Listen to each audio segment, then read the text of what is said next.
तो आज जो है वो हम ड्राइव्ड पोजीशंस को जो है वो डिस्कस करेंगे। रीना गार्डनर का सेकंड लास्ट आई थिंक नहीं लास्ट चैप्टर है ये ड्राइव्ड पोजीशंस। ये आपको हॉलिस में भी मिल जाएगा, लेकिन आई थिंक ये हॉलिस से बेहतर यहाँ पर लिखा हुआ है। और जो स्लाइड्स आपको नेट पर मिलेंगी वहाँ पर जो इसका बेसिक कंटेंट है ना, क्योंकि इसमें एक बात बार बार यूज़ हो रही होती है, एक चीज़ की हर छोटी छोटी चीज़ इसमें एक्सप्लेन की हुई है ज़्यादा। तो जो स्लाइड्स आपको मिलेंगी नेट पर वो भी सही हैं, लेकिन अगर आप पेपर की तैयारी करना चाहते हैं और 1-2 दिन रहेगा आपके पेपर में, तो बेहतर है कि आप जो है वो बुक के जो एक चैप्टर है बस उसको रीड कर लें। रीड करना ही काफ़ी होगा आपके BCQs क्लियर करने के लिए। उसके अलावा अगर आप चाहते हैं कि आपके कोई ऐसे टॉपिक्स हैं जो मैं उनको जो है वो एक्सप्लेन करूँ, फॉर एग्जांपल बायोमैकेनिक्स की स्लाइड्स हैं या कोई SCDPT की काइनेसोलॉजी वगैरह की स्लाइड्स हैं जो अभी तक मैंने एक्सप्लेन नहीं की हैं या कहीं पर भी नेट पर आपको नहीं मिल रही, तो मैंने अपनी इंस्टाग्राम ID का लिंक जो है वो डिस्क्रिप्शन में दे दिया है। आप वहाँ पे मुझसे कांटेक्ट करके वहाँ स्लाइड्स और टॉपिक्स वगैरह मुझे बता सकते हैं, तो मैं कोशिश करूँगी कि उन सबको मैं जल्द से जल्द क्लियर कर लूँ। तो ये जो है हम आज जो पढ़ेंगे, और मैं इसमें जो भी कुछ बात करूँगी, जितना ही बताऊँगी आपको, वो वाइवा के हिसाब से होगा और आपके ऑस्पी के हिसाब से होगा। जो प्रैक्टिकल जो है वो आपसे करवाते हैं उनके अकॉर्डिंग होगा, और जो पेपर में आने वाली चीज़ें होंगी उसको मैं रीड कर करके पढ़ूँगी। बाकी चीज़ों को मैं ऐसे ही एक्सप्लेन कर दूँगी, क्योंकि चैप्टर बहुत लंबा है और आपको बस कॉन्सेप्ट क्लियर होना चाहिए। लाइन टू लाइन पढ़ने के बाद अगर आप भूल जाएँ और कंफ्यूज हो जाएँ तो उससे बेहतर है कि आपका कॉन्सेप्ट क्लियर हो, and that's it. Concept clear होगा तो फिर आपको सारी ज़िंदगी दोबारा ये चीज़ पढ़ने की ज़रूरत नहीं पड़ेगी। तो आपका टाइम ज़्यादा ज़ाया किए बगैर हम चलते हैं अपनी स्टडी पर। मेरी इंस्टाग्राम ID का जो नाम है वो माहीन जी है बस। तो अगर आप सर्च करेंगे तो मैंने पिंक कलर का मास्क फेस पर लगाया हुआ है, आपको वो ID मिल जाएगी, तो आप कॉन्टैक्ट कर सकते हैं। और कोई मेरी गलती हो तो मुझे वहाँ पर बता सकते हैं। Thank you so much. तो ड्राइव्ड पोजीशंस क्या होती हैं कि ये बनती कैसे हैं, बेसिकली मुझसे सवाल ही हुआ था वाइवा में कि हाउ आर दीज मेड। मैंने कहा अब ये मैं क्या बताऊँ कि ये किस तरह बनती हैं, इंसान बनाता है ये, वो मेरे दिमाग में सोच रही थी। फिर मेरे दिमाग में एकदम से क्लिक हुआ ना, इसकी पहली लाइन जो लिखी हुई थी कि ये बनती कैसे हैं, ये आपके आर्म्स, लेग और जो ट्रंक है उसकी अल्टरेशन से बनती हैं।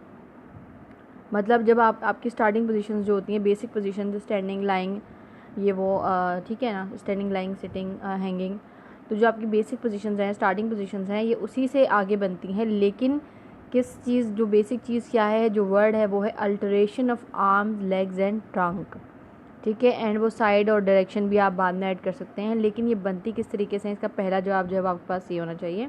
तो हम यहाँ पढ़ते हैं कि the position of arms, leg और trunk may be altered in each of the fundamental positions to modify the effect of the position और of the exercise which are performed from them subsequently. तो हम क्यों ये drive positions जो है वो use करते हैं, तो देखिए कुछ एक्सरसाइज ऐसी होती हैं कि स्टार्टिंग पोजीशन में पेशेंट कर ही नहीं सकता, यानी वो इतना बीमार है कि वो स्टार्टिंग पोजीशन भी जो है वो अचीव नहीं कर सकता, या फिर अब वो स्टार्टिंग पोजीशन से आगे जाने वाली जो है वो सिम्ट में जा रहा है, यानी वो थोड़ा बेटर हो रहा है, उसके अंदर इम्प्रूवमेंट हो रही है। तो हम क्या करेंगे कि अब वो लास्ट सिर्फ स्टैंडिंग में हम उससे एक्सरसाइज नहीं करवाएंगे, हम उसी बेस ऑफ सपोर्ट जो है वो घटाएंगे भी, बढ़ाएंगे भी, हम उसकी डायरेक्शन भी चेंज करेंगे, हम उसकी जो ग्रेविटी, लाइन ऑफ ग्रेविटी है उसको भी चेंज करेंगे, ग्रेविटी के इफेक्ट्स भी चेंज करेंगे, उसके सेंटर ऑफ ग्रेविटी को भी बढ़ाएंगे, घटाएंगे, ताकि जब वो पेशेंट जाए तो परफेक्ट होकर जाए। देखिए क्योंकि लाइफ के अंदर सारे काम तो सिर्फ स्टैंडिंग पोजीशन में नहीं होंगे ना, बस सीधे सीधे खड़े खड़े हो गए। आपको जो है स्ट्रेचिंग भी करनी पड़ेगी, स्टैंडिंग भी करनी पड़ेगी, क्योंकि कोई चीज़ आप उठा रहे हैं बढ़कर, आपको जो है विंग स्टैंडिंग भी करनी पड़ेगी, एंड मैनी मोर। तो अल्ट्रेशन करके जब हम जो पेशेंट को जब ट्रीट करते हैं, कुछ MMTs आपको पता है ऐसी होती हैं कि वो सिर्फ लाइंग पोजीशन में होती हैं, कुछ सिर्फ स्टैंडिंग पोजीशन में होती हैं, कुछ स्टैंडिंग में भी हो जाती हैं, सिटिंग में भी हो जाती हैं, और कुछ ऐसे भी हो जाती हैं कि पेशेंट किस तरीके से अपने आप को कंफर्टेबल जो है वो महसूस करता है।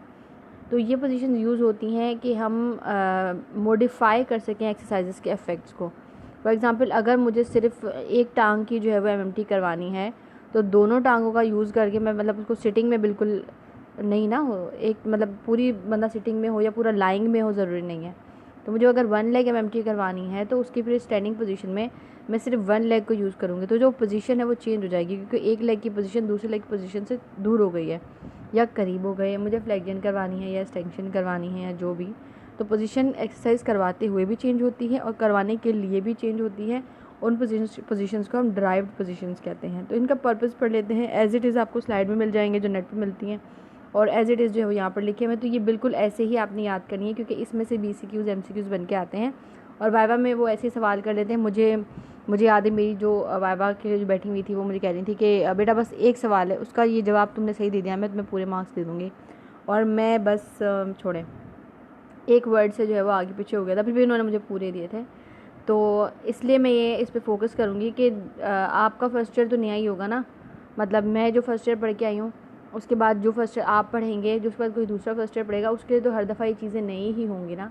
तो पढ़ना अपनी ये चीज़ें लाजमी है। इसका पर्पस पढ़ लेते हैं। टू इंक्रीज़ और decrease the size and stability of the base of support, यानी बेस ऑफ सपोर्ट किसी एक्सरसाइज में आपको बढ़ाना होता है, किसी में आपको कम करना होता है। तो हम राइट पोजीशन इसलिए यूज़ करते हैं कि हम अपने हिसाब से जो है वो बेस ऑफ सपोर्ट का जो साइज़ है वो बढ़ा और घटा सकें स्टेबिलिटी के हिसाब से, ठीक है।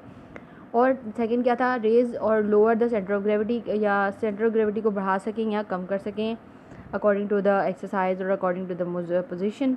टू इंश्योर मैक्सिमम लोकल और जनरल रिलैक्सेशन, ठीक है। To alter the position of the body in relation to gravity, gravity के हिसाब से बॉडी की जो पोजीशन है उसको अल्टर करने के लिए भी यूज़ करते हैं। टू प्रोवाइड कंट्रोल और fixation for a particular part of the body so that movement may be localized to a specific area, जो हमने बात की।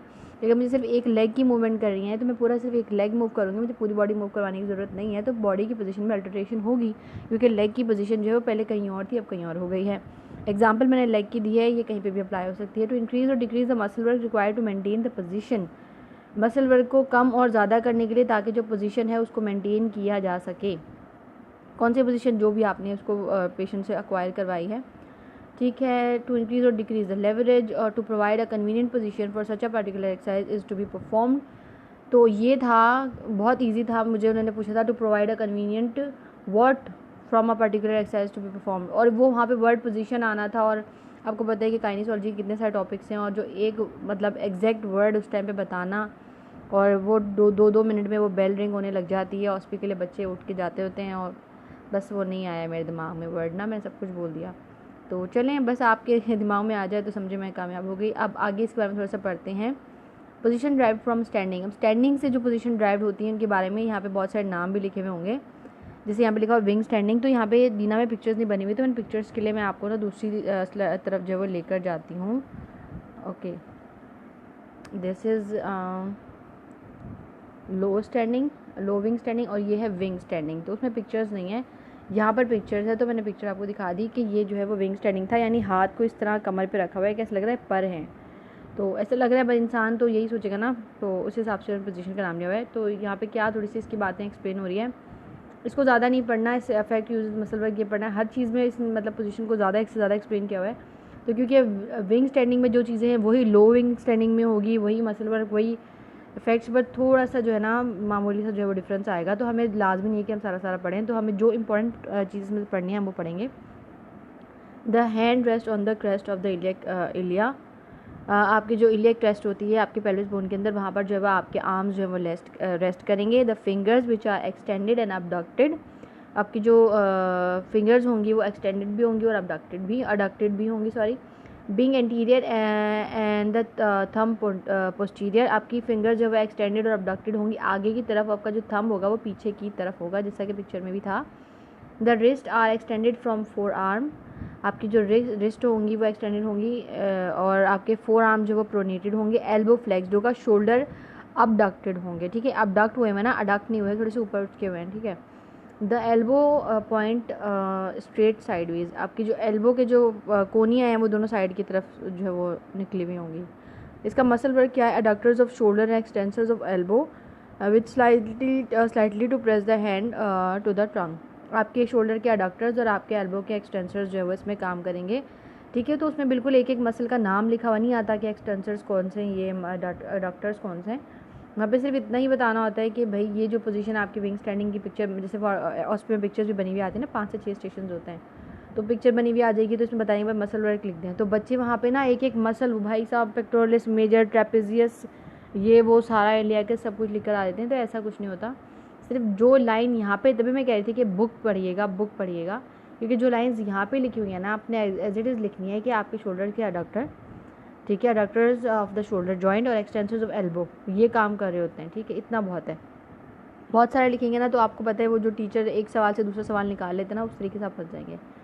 इफेक्ट्स एंड यूजेस क्या है इसके, as the arms are held away from the trunk from the axilla to the iliac crest, the position allows the physiotherapist to grasp the patient around the shoulders during some trunk exercises. अगर तो आपने MMTs देखी होंगी बहुत सी, या अगर आपने chiropractors को देखा होगा, तो हमें क्या कहते हैं वो कि अपनी जो ना आर्म जैसे कर लें, हमें इसके अंदर से जो हाथ पार करके और पीछे आपकी नेक की तरफ से पकड़ना है, जैसे वो हम कुश्ती में देखते हैं ना कि हाथ बगल में से निकालते हैं पीछे से और गुद्दी पकड़ के ऐसा दबा के गिराते हैं बंदे को, पूरा का पूरा कंट्रोल में आ जाता है। तो ये वो उस तरीके की थोड़ी सी ना बात हो रही है। अब आप बोलेंगे इसने क्या एग्जांपल दिए, पर यही एग्जांपल जो है वो आपकी समझ में आएगी। अगर आपको कुश्ती का अगर मैच अभी थोड़ा सा मेरी वीडियो स्किप करके देखने जाएंगे तो आपको मेरी ये बात बिल्कुल क्लियर कट समझ में आएगी, क्योंकि हम देखिए प्रैक्टिकल लाइफ की तरफ आ रहे हैं ना, तो हमें इस चीज़ का अंदाज़ा है कि आपको किस तरीके से एक्सप्लेन करना है। तो फिजियोथेरेपिस्ट को समटाइम्स ऐसी जो है एक्सरसाइज जो करवानी होती हैं जिसके अंदर उसको पूरी की पूरी जो है वो ग्रिप चाहिए अच्छी तरीके से। तो उस ग्रिप के लिए जो सबसे बेस्ट एक्सरसाइज है वो जो है वो बेस्ट जो पोजीशन है वो ये है। कुछ एक्सरसाइजेज उनको ऐसी परफॉर्म करवानी पड़ती है जिनके अंदर जो है वो उनको पेशेंट को जो है वो शोल्डर्स के पास से जो है वो ग्रेस्प करना होता है। तो ये बेस्ट एक्सरसाइज है उनके लिए, पोजीशन है उस एक्सरसाइज के लिए। The fixed position of the arms prevent there swinging during the exercise strength. तो उनकी आर्म्स की जो फिक्स पोजीशन है, उनके लेग रेस्ट पर जो आर्म रेस्ट कर रहे हैं, तो ये स्विंगिंग से जो है ना वो बचाते हैं ड्यूरिंग एक्सरसाइज। हाथ हवा में लहराने से जो है वो बचाते हैं, जैसे झंडे की तरह लहरा रहे हो और आप एक्सरसाइज करवा रहे हो। तो एक तो क्या होता है कि एक्सरसाइज की डायरेक्शन भी चेंज हो जाती है और सीरियसनेस खत्म हो जाती है, ठीक है। As the swing usually amplifies the movement and leaves the thorax free. तो अगर जब आपके आर्म्स जो हैं वो अगर हिल रहे होंगे हवा में, तो आपकी ऑब्वियस सी बात है कि आपका थोरैक्स भी मूव करेगा, जिसकी वजह से जो आपकी एक्सरसाइज है वो जो उसको अफेक्ट चाहिए वो आपको अफेक्ट जो है वो नहीं मिल सकेंगे और जो सारा उसका पर्पज़ है वो ख़राब हो जाएगा। तो दूसरी एक्सरसाइज है लो विंग स्टैंडिंग। उसके अंदर भी क्या करेगा, this is similarly the previous position. ये बिल्कुल previous position. The finger are being placed across the front of hip. और बस ये भी सिंपल एक्सरसाइज है, बस थोड़ा सा हाथ इसके अंदर नीचे होते हैं। इसके इफेक्ट क्या है, this is the position of control as the patient is able to feel with the hands the movement of flexion at the hip joint tilting and lateral swinging. यानी अगर आपने वो याद देखा हो ना, तोफ़ू कबूल करो पाजी तो सिगरेटो टाइप्स, तो अगर आप यही चीज़ अपने साइड पे हाथ रखें लेग रेस्ट पे और इसे झुक के करें, तो अगर आप कमज़ोर हैं तो सिर्फ तभी आपको जो है वो आपकी फ्लेक्शन हिप जॉइंट की जो फ्लेक्शन है वो महसूस होगी। या आप लेटरल टिल्ट हो जो एक्सरसाइज करते हैं, left right up and down body पूरी बेंड करते हैं, तो वो इस पोजीशन में जो है वो अपने आप को रख के अपने हैंड की पोजीशन ये वाली करके उस वहाँ पर जितनी भी जॉइंट्स की मूवमेंट हो रही हैं उनको महसूस कर सकते हैं। ये हम खुद भी कर सकते हैं अपने ऊपर, और ये हम पेशेंट को भी कह सकते हैं कि वो करें। और ये हम कहते हैं कि देखें आप महसूस करें, देखें ये कैसे इस तरफ का आपका जो हिप जॉइंट है वो किस तरह मूव कर रहा है, इस तरफ का देखें कैसे आप हाथ रखें और इस तरह जो है वो बेंड होकर देखें। तो इस तरीके से भी हम बोल रहे होते हैं। और समटाइम पेशेंट को भी कहते हैं कि आप जो है वो इस पोजीशन में आ जाएं व्हेन इफ़ हमें जब कोई एक्सरसाइजेस करवानी होती हैं। तो ठीक है, एक्सरसाइजेज में पोजीशन यूज़ होती है। बेंड स्टैंडिंग में आपके सिर्फ आर्म्स आई थिंक वो हो रहे होते हैं, हाँ आर्म्स ही जो है वो आपके बेंड हुए होते हैं, ठीक है। The shoulders are laterally rotated and adducted strongly. The elbows are flexed and forearms are supinated with rest and fingers flexed to rest above the lateral border of the acromion process. अच्छा, अब मैंने आपसे क्या कहा था कि जो important चीज़ें होंगी ना मैं सिर्फ उनको रीड करूँगी, बाकी बस मैं ऐसे ही गुजर जाऊँगी। तो इस बात का आप ध्यान रखिएगा, क्योंकि जो चीज़ें ज़्यादा ऑस्पी में आती हैं और जो हमारी लाइफ में ज़्यादा यूज़ होंगी ना एज अ थेरेपिस्ट और इन प्रैक्टिकल्स और ऑस्पी वगैरह में, सिर्फ हम उसकी तरफ जो है ज़्यादा फोकस करेंगे। तो बेंड स्टैंडिंग क्या होती है कि बेंड स्टैंडिंग की बात करें कि जो आपके shoulders are laterally rotated and adducted. यहाँ पे आगे जाके एक पिक्चर टाइप उन्होंने कुछ बनाने की कोशिश की है, ठीक है। बेंड स्टैंडिंग, तो ये जो बीच वाला बंदा है ना, ये देख रहे हैं आप, इसको ये बेंड स्टैंडिंग बोलते हैं। तो ये विंग वाली पोजीशन हो गई, ये स्ट्रेच स्टैंडिंग, ये हो गई आपकी यार्ड स्टैंडिंग। ये है ना जिसने हाथ फैलाए हुए, ये आपकी यार्ड स्टैंडिंग है, ये आपकी स्ट्रेच स्टैंडिंग है, ये आपकी रीच स्टैंडिंग है, ये आपकी विंग स्टैंडिंग है, ये विंग स्टैंडिंग है, ये लो विंग स्टैंडिंग है, ठीक है। और ये है आपकी बेंड स्टैंडिंग जिसमें हाथ जो है वो बेंड हुए हैं सिर्फ, ठीक है। अब हाथ बेंड हुए हैं उसको बेंड स्टैंडिंग बोला हुआ है। बस क्या अभी अंग्रेज़ों को कोई क्या कुछ बोल सकता है, अपनी मर्ज़ी से कुछ भी करते रहते हैं। चलो सेट है। हाँ, तो बेंड स्टैंडिंग में हम पढ़े थे कि the shoulders are laterally rotated. Shoulder जो है आपके लेटरल साइड पे रोटेटेड होते हैं और अडक्टेड होते हैं स्ट्रांगली। एल्बोज आर फ्लेक्स्ड, आपके एल्बोज जो है वो फ्लेक्स्ड होते हैं। आपके फोर आर्म जो है वो सुपिनेटेड होते हैं with rest and fingers flexed to rest above the lateral border of the acromion process, ठीक हो गया। मसल वर्क कौन सा हो रहा होता है, lateral rotators and adductors of shoulder. आपके शोल्डर्स के लेटरल रोटेटर्स और अडक्टर्स, ऊपर जब उन्होंने बता ही दिया तो दोबारा मर्जी इनके लिख दिया। तो the retractors and depressors of scapulae work strongly as fixators, ठीक है। The flexure of the elbow, अच्छा ये लास्ट ईयर जो अभी आया था ना पेपर, उसमें आया था ये कि the retractors and depressors of the scapulae work strongly as what, तो उसमें फिक्सेटर था, सही लगाया था मैं, शुक्र है। The flexors of the elbow and supinators of the forearm work to maintain the position of the forearms.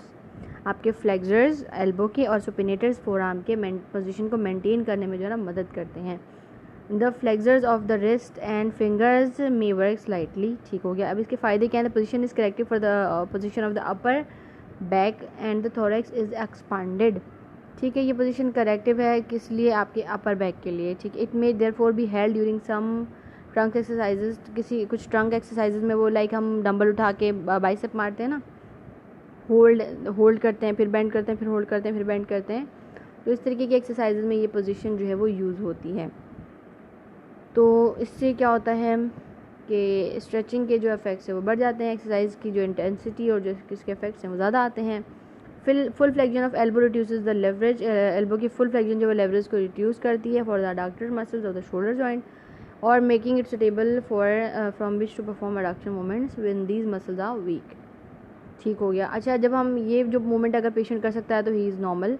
अगर वो थोड़ी सी रेजिस्टेंस के साथ कर सकता है तो परफेक्ट. लेकिन अगर पेशेंट ये मूवमेंट ही नहीं कर पा रहा तो आप क्या करेंगे, उसको माइनर सी जो है वो रेजिस्टेंस के साथ ही जो है वो करवाएंगे. क्योंकि देखें बग़ैर वेट के ऐसी पोजीशन में, क्योंकि ये आर्म्स का काम है ना, बग़ैर हल्की सी रेजिस्टेंस के ब्रेन के ऊपर री राइट या री एजुकेशन नहीं होगी.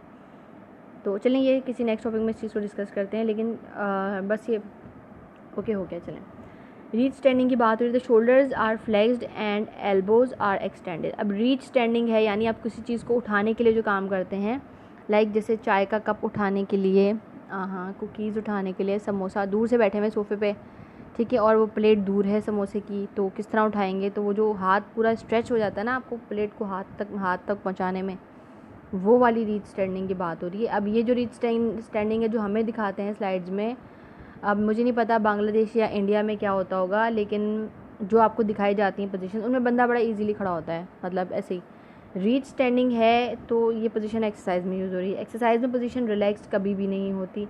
तो यानी इसमें आपके आर्म्स के मसल्स जो हैं वो स्ट्रेच हो रहे होने चाहिए, आपके शोल्डर के मसल्स जो हैं वो स्ट्रेच होते होने चाहिए. ठीक है, जो पिक्चर्स आपको नेट पे दिखाई जाएंगी वो एज सच इतनी रिलेटेबल नहीं है, लेकिन मजबूरन है हमारे यहाँ ये यूज़ होती हैं. लेकिन जिस तरह मैंने आपको बताया कि कोई चीज़ आपसे दूर पड़ी हुई है और आपने उसको उठाने के लिए जितना हाथ बढ़ाने की कोशिश की है, उसमें जो आपको प्रेशर अभी भी अगर आप कोशिश करें जो फील होगा, तब ये जो है वो रीच स्टैंडिंग कहलाएगी. ऐसे ही बस उठा ली चीज़ उसको हम रीच स्टैंडिंग में, आई थिंक मेरे हिसाब से, या बहुत से हमारे साथ एक्सपर्ट्स हम पढ़े होते हैं साथ में, तो जो पढ़ा रहे होते हैं हमें, उनके हिसाब से भी ये जो लिखा हुआ है उसके हिसाब से जो पिक्चर्स ये देते हैं ना वो मैच नहीं करती. बाकी लिखा हुआ बिल्कुल सही है, पर जो पिक्चर्स दिखाते हैं ना वो एज सच मैच नहीं करती. थोड़े से फेस पे टेंशन दिखानी चाहिए कि पोजीशन को मेंटेन करने में प्रॉब्लम हो रही है. चलें, the shoulders are flexed and the elbows extended so that the arms are held parallel, shoulder width apart and right angles to the body. Muscle break इसमें क्या होता है. The shoulders flexors maintain the position against gravity. आपके shoulders के flexors जो है वो position को अगेंस्ट द ग्रेविटी मेंटेन कर रहे होते हैं. The transverse back muscles control the forward movement of the scapulae around the chest wall which associated with shoulder flexion. अब आपका जो आर्म है वो रीच स्टैंडिंग के लिए ऐसा मतलब सीधा हो गया ना, लाइक फ्लेक्स हो गया. तो अब आपका स्कैपुला है वो सीधा नहीं रहा, वो बेचारा थोड़ा सा मुड़ गया है. ठीक है, तो इसकी जो स्कैपुला जो राउंड मूवमेंट है वो थोड़ी सी जो थोड़ा सा मुड़ा है, जो उसके अंदर डायरेक्शनल चेंजेस हुए हैं, उसके लिए जो ट्रांसवर्स बैक मसल्स होते हैं वो उसकी स्कैपुलाई की जो मूवमेंट है उसको कंट्रोल करते हैं. कौन सी मूवमेंट को, फॉरवर्ड मूवमेंट को. तो जो हम और क्या है, round the chest wall which associated with shoulder flexion. चलिए ठीक है. The extensors of the elbow, radial flexors and wrist and extensors of fingers work slightly to keep the arms straight. थोड़ा बहुत का हम आपके जो एल्बो के एक्सटेंसर्स और रेडियल फ्लेक्सर्स भी कर लेते हैं और रिस्ट के एक्सटेंसर्स भी कर लेते हैं. हालांकि मेरे हिसाब से रिस्ट के एक्सटेंसर ज़्यादा कर लेते हैं, क्योंकि जब अपना पूरा शोल्डर आप खींच चुके होते हैं किसी चीज़ को उठाने के लिए, फिर आपका सारा फोकस अपनी रिस्ट पे होता है कि किस तरह आपकी जो उंगली है वो किसी तरह प्लेट को टच करके या कप को टच करके अपने पास ले आए. तो चलिए ठीक है, ये भी दैट्स अ गुड वन. सही है, एक्सप्लेन करने के हिसाब से सही है. आपको बस समझ में आनी चाहिए कि पोजीशन क्या है. ठीक है, और इसमें मसल्स कौन से यूज़ हो रहे हैं. जब तक मसल्स तो जब यूज़ होंगे ना जब उन पर स्ट्रेस पड़ेगा. अभी चलें, शोल्डर के फ्लेक्सर्स ताकि पोजीशन अगेंस्ट ग्रेविटी यूज़ हो सके. ट्रांसवर्स बैक मसल्स, बैक के ट्रांसवर्स मसल, फॉरवर्ड मूवमेंट स्कैपुलाई की फॉरवर्ड मूवमेंट के मतलब जो फॉरवर्ड मूवमेंट है उसको कंट्रोल करने के लिए किस चीज़ की फॉरवर्ड मूवमेंट, स्केपुलाई की फॉरवर्ड मूवमेंट, ठीक है, और चेस्ट के कुछ मसल जो शोल्डर फ्लेक्शन में हेल्प करते हैं। अब इसके फ़ायदे क्या हैं? In the upright position the forward raising of the arm brings the centre of gravity of the body towards and there is a natural tendency to overcompensate for this by extension the lumbar spine, ठीक है। अब इस upright position में अगर जब अपना जो अपना हाथ है जब वो आगे रेज करते हैं तो आपको जो सेंटर ऑफ ग्रेविटी होता है बॉडी का वो भी आगे की तरफ जो है वो थोड़ा सा क्या कहना चाहिए कि आगे की तरफ चले जाता है। इसमें ज़्यादा एक्सप्लेन करने वाली चीज़ नहीं। There is a natural tendency to over compensate for this by extension of lumbar spine. अब जब आप आगे की तरफ अपने आप को करने की कोशिश कर रहे हैं तो शोल्डर के साथ साथ आपकी लंबर स्पाइन भी जाके कंपनसेट करती है ओवर ही और आपको रीच स्टैंडिंग में हेल्प करती है। यानी आपका हाथ, मैंने अभी क्या कहा कि जब आप कोई चीज़ को उठाने की कोशिश करते हैं तो आपका शोल्डर तो पूरा साथ देता है, खुल जाता है बेचारा आगे की तरफ जाने के लिए, खिंच जाता है पूरा। फिर आपके रिस्ट पे आप प्रेशर डालते हैं कि वो किस तरह उंगली से अपनी तरफ घसीट लें, पर पीछे से आपकी जो लंबर स्पाइन है ना वो भी बहुत ज़्यादा फ्लेक्स हो जाती है कि हाँ भाई उठा लो, किसी तरह उठा लो, पूरी झुक जाती है। तो ये ओवर कंपनसेट की बात कर रहे हैं। तो इस पोजीशन में क्या होता है कि आपकी बॉडी का जो अपर पार्ट है वो आपकी इस पोजीशन को मेंटेन करने में, इस पोजीशन में जो भी एक्सरसाइज हो रही है उसको करने में, परफॉर्म करने में आपकी जो है वो हेल्प करता है। और एक्सरसाइज भी और जो भी डेली रूटीन के काम होते हैं उसकी जो है हमने थोड़ी सी बात कर ली और चीज़ एक्सप्लेन कर दी। यार्ड स्टैंडिंग, जो हम पीटी के दौरान हाथ सीधे करके खड़े होते हैं, जैसे ट्रैफिक पुलिस वाले भाई साहब खड़े होते हैं उस तरीके से, इसमें आर्म जो है वो आपके स्ट्रेट होते हैं, elevated sideways to the horizontal plane position. Muscle work क्या होता है? abductors, extensors and lateral rotators of the shoulder work, rotators of the scapulae to stabilize the arms। तो और क्या था? Extensors of elbow, wrist, fingers. और उसमें basically सारे जो स्टैंडिंग के पोजीशन है जिसमें आपके आर्म्स यूज़ हो रहे हैं, इसमें बेसिकली जो मोस्टली जो मसल्स हैं वो एक तरीके से ही यूज़ हो रहे हैं। इफेक्ट्स क्या हैं? इफेक्ट्स ऑफ यूजेस हैं abductors of shoulder work at a marked mechanical disadvantage as the length of weight arm of the lever so the greatly exceed that of the power arm. The position is corrective for the posture of upper back, facilitates body balance and is convenient for arm swinging exercises। तो ये position जो है वो arm swinging exercises के लिए जो है बहुत हेल्प करती है। Mechanical doctors the shoulder work as a marked mechanical disadvantage the length of the weight arm. चलें इस चीज़ को छोड़ें। मैकेनिकल डिसएडवांटेज जो है, अगर ये डिसएडवांटेज की जगह एडवांटेज होता तो आपकी जो बॉडी है वो स्टेबल पोजीशन में नहीं आ पाती, आपकी सेंटर ऑफ ग्रेविटी भी जो है वो चेंज हो जाती और जो एक्सरसाइज आपने इस पोजीशन में करनी थी वो करने से पहले ही आप थक जाते या मे बी कर ही नहीं पाते, और अगर करते भी तो आपका थॉरेक्स भी इसके अंदर इन्वॉल्व हो जाता। तो अगर इसके अंदर ये आपको डिसएडवांटेज है due to the weight arm of lever, उसकी वजह से, तो ये डिसएडवांटेज आपके फ़ायदे के लिए ही है, ठीक है। Okay, only arm may be used when the hand grasp a support of a suitable height, ठीक है। The body is steadied for leg and trunk exercises. Palms may be turn forward और अपवर्ड, मतलब इस position के अंदर आप बहुत से एक्सरसाइजेस कर सकते हैं। आर्म जैसे करके हम स्टार्टिंग में करवाते हैं वेट होल्ड करने वाली, ये एक्सरसाइज भी कर सकते हैं आप। आपके इसके अंदर आर्म्स की पाम की पोजीशन कुछ भी हो सकती है, अपवर्ड भी हो सकती है, डाउनवर्ड भी हो सकती है, डिपेंड अपॉन जो है वो एक्सरसाइज करवा रहे हैं वो। कोई सूटेबल कोई हाइट पे अगर आपको कोई चीज़ ग्रैस्प करनी है तो उसके लिए भी जो है ये एक्सरसाइज बहुत अच्छी है, मतलब ये पोजीशन बहुत अच्छी है। स्ट्रेच स्टैंडिंग में क्या होता है? The arms are fully elevated so that they are in line with the body parallel each other and palm spacing. Stretch standing के अंदर आपकी जो आर्म्स हैं फुली एलिवेटेड होते हैं, they are in the line with the body, बिल्कुल सीधे साधे हाथ, मतलब बिल्कुल ऊपर चले आते हैं। जैसे हम किसी चीज़ को, ऊंची चीज़ को टच करने की कोशिश करते हैं ना, या बस में खड़े हुए तो होते हैं तो उसको पकड़ के खड़े हुए होते हैं ना, उस तरीके से की पोजीशन है। इसमें मसल वर्क क्या होता है? अब सिर्फ आर्म्स जो है वो पैरेलल पोजीशन में हैं आपके, तो मसल वर्क क्या होगा? आपके abductors, एक्सटेंसर्स और लेटरल रोटेटर्स ऑफ शोल्डर्स काम करेंगे, स्ट्रांगली कंडक्ट करेंगे with lateral rotators of the scapulae to hold the arm in position. Lateral rotators आपके स्केपुलाई के काम करेंगे ताकि जो पोजीशन है मेंटेन रहे, थक के हाथ जो है वापस खुद ही नीचे ना आ जाए। Extensors of elbow keep the arm straight, the wrist and fingers are kept in alignment by interplay between the muscles working over the wrist by the extensors of the finger। चलें, ठीक है। इसमें the muscle work is strong, इसमें muscle work जो है वो strong होता है क्योंकि पूरे के पूरे आर्म जो है वो स्ट्रेच हो चुके होते हैं। आपके स्केपुला के पास से आपके चेस्ट के पास जो मसल्स होते हैं उन पे भी इफेक्ट आ रहा होता है, और शोल्डर जॉइंट पे और जो बैक की तरफ जो मसल्स होते हैं इन पे बहुत ज़्यादा इफेक्ट आ रहा होता है। तो इसके अंदर मेजर आपका पेक्टोरलिस मेजर और माइनर लैटिस डोर्साई। देखिए चेस्ट की तरफ मसल है ना, चेस्ट की तरफ मसल हैं, तो जब मसल आपने इधर से आगे से मसल्स खींचेंगे, जब आप सीधे हाथ ऊपर कर लेंगे तो आपके चेस्ट की तरफ से मसल्स खींचेंगे, लेकिन आपके बैक वाले मसल्स जो है वो थोड़े से रिलैक्स हो जाएंगे। तो जब चेस्ट की तरफ मसल खींचेंगे तो चेस्ट के पास आपके पास ऊपर पेक्टोरलिस मेजर नीचे माइनस और साइड पे लेटिसिमस डोर्साई है, तो इनमें जो है वो टेंशन प्रोड्यूस होगी और ये थोड़े थोड़े से क्या कहना चाहिए कि बस ये टेंशन में आ जाएंगे। The tension of the former expand the thorax and respiration is difficult. अगर ज़्यादा देर तक अगर आप इस पोजीशन को मेंटेन करते हैं तो आपको सांस लेने में प्रॉब्लम होगी, क्योंकि इस मसल्स में जो टेंशन प्रोड्यूस हो जाएगी ये हो जाएंगे स्ट्रेच, और जब आप सांस लेंगे तो जब आपको पता है आप सांस लेते हो आपका थोरैक्स की जो पोजीशन चेंज होती है वो थोड़ा सा फूलता है और फिर छोटा हो जाता है due to the filling of oxygen in your lungs. तो अगर आपकी जो ये मसल्स हैं अगर ये सख्त हुए होंगे इस वक्त और तो आपको जो है वो उसमें सांस में जो है लेने में थोड़ी सी प्रॉब्लम होगी, यानी निकालने में थोड़ी सी प्रॉब्लम होगी। The position is unsuitable for weak patient. जो पेशेंट आपके वीक हैं उनके लिए पोजीशन जो है सूटेबल नहीं। दिखने में तो ये बड़ी इजी पोजीशन है, पर इसको 1 मिनट भी आप होल्ड करते हैं तो आपकी जो है वो ऑलमोस्ट जान निकल जाती है। तो ये पोजीशन जिनको रेस्पिरेटरी इश्यूज़ हैं, जिनके आर्म्स या शोल्डर्स अबडक्टर्स जो है वो वीक हैं, उनके लिए पोजीशन ज़रा सी भी सूटेबल नहीं है for any kind of treatment. Position use to fixed shoulder girdle को फिक्स करने के लिए कौन सी पोजीशन जो है वो यूज़ की जाती हैं? आर्म्स में be held in the sides while the hands grasping suitable apparatus and may be laterally rotated strongly or folded across the chest.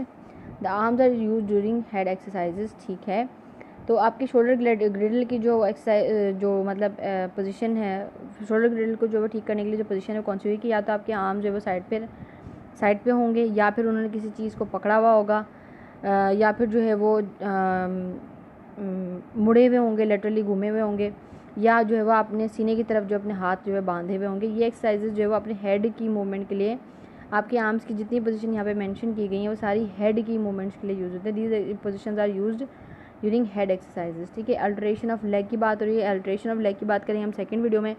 अभी हम पोजीशंस ड्राइव्ड फ्रॉम स्टैंडिंग पे जो है वो इसको यहाँ पे इख्तिताम करते हैं। वीडियो में भी लंबी हो गई होगी।